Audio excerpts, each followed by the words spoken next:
1979, CRY is formed by Ripon Kapoor as a relief charity for children.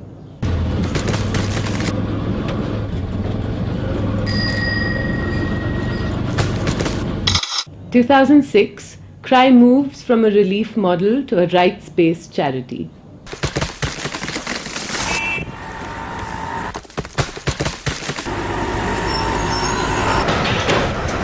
After 33 years of fighting for children's rights, CRY has changed the lives of 2 million children.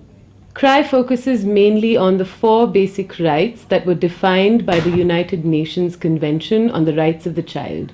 The right to survival, the right to development, the right to protection, the right to participation. My name is Yogita Verma. I'm a director at CRY. I head CRY's Volunteer Action Wing as well as our fundraising operations. The largest challenge for us is how daunting the task is. So 300 million children need to go to school. 50% of the children are malnourished. When the situation is such and the problem is so huge, how do you even start making a dent there? We have 300,000 supporters across the country. It's changed the lives of 2 million children. And this really started with the spirit of volunteerism, with the belief that one person can make a difference. With its mission statement and our DNA, our belief is that unless every Indian citizen really starts doing something about it, it's not going to change. Volunteers at CRY do some really amazing work, and we've had a lot of projects which have been very, very successful. Some of the examples that come to my mind are things like there was during the Commonwealth Games, in the run-up to the Commonwealth Games, we actually had a volunteer who went out to all the sites which were being built, like the stadia which were being built, and looked at the situation of children's rights there. So they looked at children of construction workers who were in dangerous situations, walking around the sites. The workers were not getting minimum wage, so children were malnourished, not in safe places, didn't have people who looked after them. The volunteers actually put together a study, and we then went ahead and did a whole lot of media advocacy around it, and it got huge national coverage and actually made it a national issue. The same volunteer-driven study then got the notice of the Delhi Commission of Protection and Child Rights, who then issued a notice to the Delhi government saying that this is not acceptable. So it actually started with 2 interns who had come to CRY to do a summer project and went on to bring national attention to it. So what is possible for a volunteer to do at CRY is pretty tremendous, but again, very much left to what the volunteer would like to do. I'm Soha Moitros. I'm a regional director at North, and my job basically encompasses looking at the strategy of the region as such. CRY is an enabling organization. It gets together 2 sets of people. One set is where at the grassroots, where we have multiple organizations working to ensure entitlements for children. On the other hand, we work with another segment of people who are willing to give their time, energy and skill. So we get these 2 groups together such that we all join in a journey of getting basic entitlements of children in our country. So it's a catalyst in a sense. For me, willingness to engage with children's rights, being enthusiastic, being persistent, yearning to learn and be curious about what's happening about the status of children around me, and more so, and the most important thing is, after doing that, ability to stand for child rights, ability to stand against these violations. I think these are the attributes which are very important for volunteerism.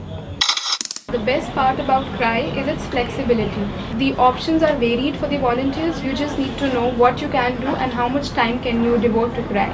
The simplest thing which I started with as a volunteer was I just started monitoring an MCD school near my locality. Initially I was a little anxious that how would I go, how would I meet the teachers, but since I visited the particular school around 2-3 times, so I've built a rapport with the teachers and now they can openly share their issues with me.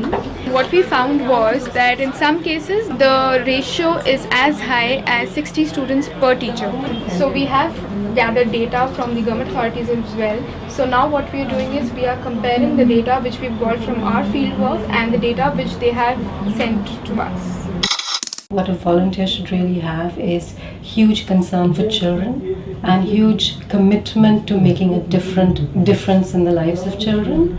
Beyond that, any skill is all right. We've had volunteers who come in who are techies and have come in and done an amazing job on our MIS. We've had volunteers who paint really well and come in and help us redecorate Anganwadis and make them places that children can enjoy being in. We've had volunteers who are good at campaigning and have helped us do enrollment drives for children so that they're back in school. So really more than skills, it's about how much passion and commitment you have and how much interest you have in changing children's lives. I'm working with the Gurgaon Public Action Group of CRY. We are intervening right now mainly at the school level, and the school which we are working with is a government school which caters to the financially weaker section of the society. So the kind of issues which we face there is the school infrastructure is very poor. One of the very important ways through which we try and intervene is by engaging with the school authorities, with the teachers, with the children, and we try and work with them, try and understand what are the issues which they face and what is it that they want. Another way in which we try and intervene is by filing applications under the Right to Information Act, which helps in two ways. One, in getting more information about the issues, and two, in building pressure with the government for them to act. You work with so many stakeholders, be it the government, be it the school authorities. So all in all, it's a very enriching experience. Volunteers of Delhi actually stopped the demolition of an MCD school. They picked up this news from the newspaper and thought that this must be stopped, and they went and they appealed to the relevant body and actually stopped the demolition of this MCD school, which otherwise you would have seen a huge parking space there. CRY played a role of a true enabler in terms of volunteers acting themselves, picking up this issue and coming out with a sustainable action. CRY is more of an action-oriented NGO. What it does is that it fights for the rights of the children. As a volunteer, I've been primarily involved in the Click Rights campaign. What we do in this campaign is that we take photographs of the government schools, the MCD schools in Delhi. Through these photographs, we're trying to show people the prevailing conditions of those schools, and we get their signatures, and we'll be sending these signatures to the Prime Minister of India and Chief Minister of Delhi. The petition basically demands intent and action towards the fulfillment of the provisions such as infrastructure facilities and proper hygiene facilities. It's a very, very long journey where you don't get outcomes very quickly. To ensure a lasting change, you have to persevere for long. So even that, in terms of the same journey when we do it with volunteers, we find this is very challenging because to sustain their motivational levels, because outcomes actually don't come so easily. Even for example, if you want to follow a journey of a dropout child to be mainstreamed in school, it has multiple issues around it. She's taking care of a sibling, father is an alcoholic, the school is not interesting enough for the child to go after so many sacrifices. So it is a long journey where you have to address all these multiple issues and then come out with an outcome of mainstreaming that child. So it's a long journey and you need a lot of perseverance and patience. I go into a volunteer-run public action group and I see what they've done with the community. And I see children who are now going to school because volunteers have enabled them to do that. Or I see children who are better educated and understand what they're reading because some volunteers have helped them with it. Or if I see children who are now getting a midday meal because volunteers have helped them, that makes me immensely proud because it really shows real-time action and sustainable change in the lives of children.